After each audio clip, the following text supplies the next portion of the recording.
ఇంగ్లీష్లో ప్రశ్నలు ఎలా అడగాలి అనే టాపిక్ మీద వీడియో చేశాము.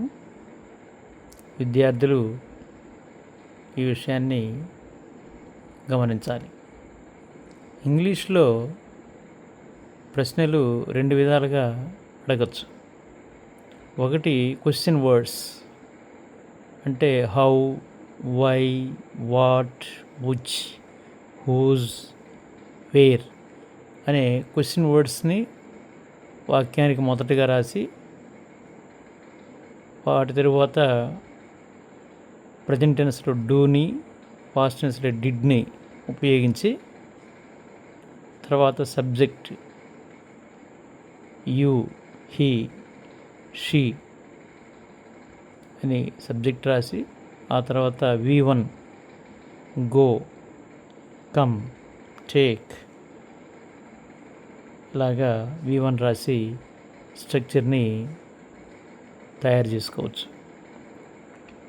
ఒకసారి వీడియోని చూస్తే టాప్లో లెఫ్ట్ హ్యాండ్ టాప్ కార్నర్లో ఈజ్ ఇట్ అ పెన్, అది కలమా. Do you eat an apple, నీవు యాపిల్ పండు తింటావా.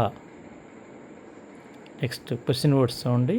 హౌ అంటే ఎలా, how did you go there, నీవు అక్కడికి ఎలా వెళతావు. వై ఎందుకు, why did he come, did వచ్చినప్పుడు కమ్ రావాలి, కేమ్ రాయకూడదు.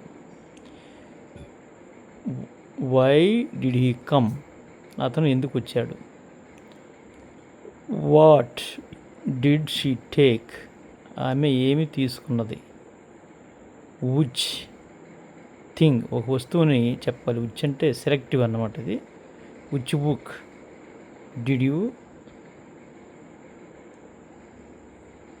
Which book did you select, ఏ పుస్తకాన్ని నీవు సెలెక్ట్ చేసుకున్నావు. హూజ్ ఎవరి యొక్క, హూజ్ పెన్ ఈజ్ దిస్, ఈ కలము ఎవరిది. వెన్ ఎప్పుడు, when will you go to Madras, Madras నీవు ఎప్పుడు వెళుతున్నావు. ఈ విధంగా ఇంగ్లీష్లో ప్రశ్నల్ని విద్యార్థులు తయారు చేయడం నేర్చుకుంటే స్పోకెన్ ఇంగ్లీష్కి ఈ వీడియో చాలా ఉపయోగపడుతుందని ఆశిస్తూ, విద్యార్థులు మా ఛానల్ని లైక్, షేర్ అండ్ సబ్స్క్రైబ్. ఇది paid promoted channel.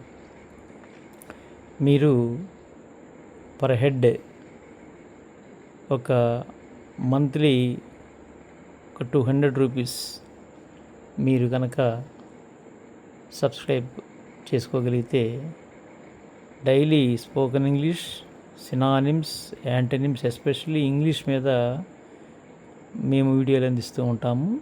Not only that, science bits, maths bits అన్ని కాంపిటేటివ్ ఎగ్జామ్స్కి విద్యార్థులకు ఉపయోగపడే విధంగా ఛానల్ని డిజైన్ చేసాము.